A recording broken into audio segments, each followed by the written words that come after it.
How often do you check your watch? Think about this. Time dominates our lives, dictating when we wake, work, and sleep. For most of us, time feels like a cruel master, always demanding more as it slips away. The wealthiest, most successful people view time through an entirely different lens. They don't just manage time, they think about it fundamentally differently. You wake up to an alarm, rush through breakfast if you eat it at all, commute to work watching the clock, count minutes in meetings, and collapse at day's end feeling like you've accomplished too little. The next day repeats. Years pass this way. A billionaire once told me, "Poor people trade time for money. Rich people find ways for money to buy them time." This statement reveals something profound about success and happiness. Warren Buffett, worth over $100 billion, says he keeps his calendar nearly empty. "I can buy anything I want, but I can't buy time." Bill Gates famously takes, weeks, alone in a cabin to read and contemplate without interruption. The wealthy understand three principles about time that most people miss. First, they recognize time as the ultimate non-renewable resource. When money is gone, you can earn more. When time passes, it's gone forever. The top 1% structure their entire lives around this reality. Mark Cuban said in an interview, "I value my time more than my money. Money I can recover. Time I cannot."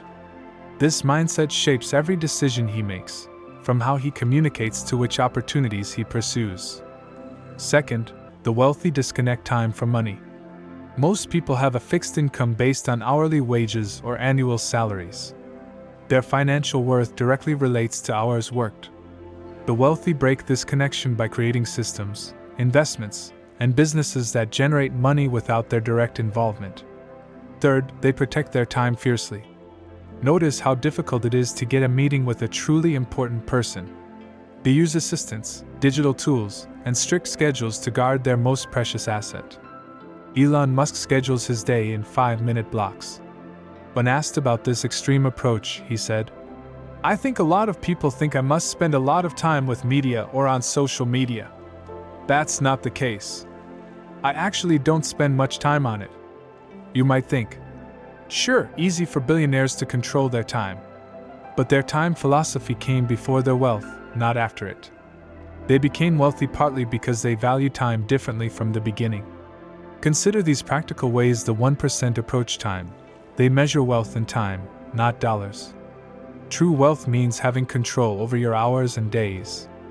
A person making $50,000 with freedom over their schedule might be wealthier than someone earning millions but chained to endless meetings. They focus intensely during work hours. Naval Ravikant says, "Play long-term games with long-term people." The wealthy don't multitask. They single task with complete absorption. They eliminate trivial choices. Steve Jobs wore the same outfit daily.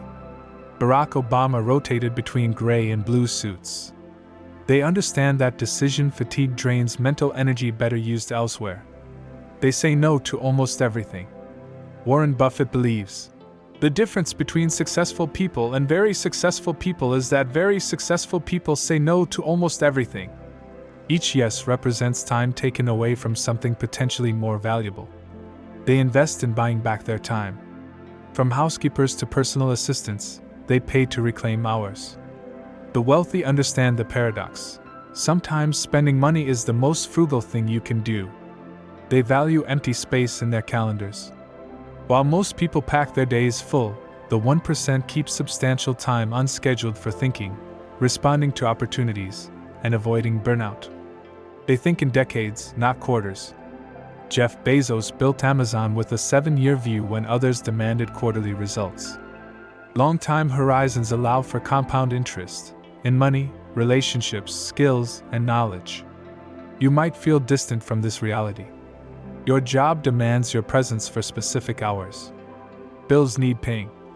Family responsibilities can't wait. The time-wealth gap seems unbridgeable. Start small. Ask yourself, would I rather have an extra $100 or an extra hour today?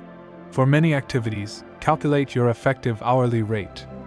Is cleaning your house worth $15 an hour of your time when you could earn $30 working? Should you stand in line to save $20 when that hour could be spent with family or building a side business? Begin eliminating low-value activities. The average American watches 5 hours of television daily. What would happen if you reclaimed just half those hours? Create systems that save time: meal preparation, automated bill payments, batched errands. Each minute saved compounds. Practice saying no. Every commitment costs time you'll never get back. Protect your hours as jealously as the wealthy protect theirs. The philosopher Seneca wrote, "It is not that we have a short time to live, but that we waste a lot of it." You might have less money than the 1%, but you start each day with the same 24 hours. The quality of your life depends not on earning more, but on valuing each hour properly. The next time you feel rushed, stressed, or time poor, remember, the wealthiest people don't wish for more hours. They make fundamental decisions about how they view and value their existing time. Their wealth began with this shift in thinking. You can't control how much time you have, but you can control what that time means to you. And that might be the most valuable insight the 1% can offer the rest of us.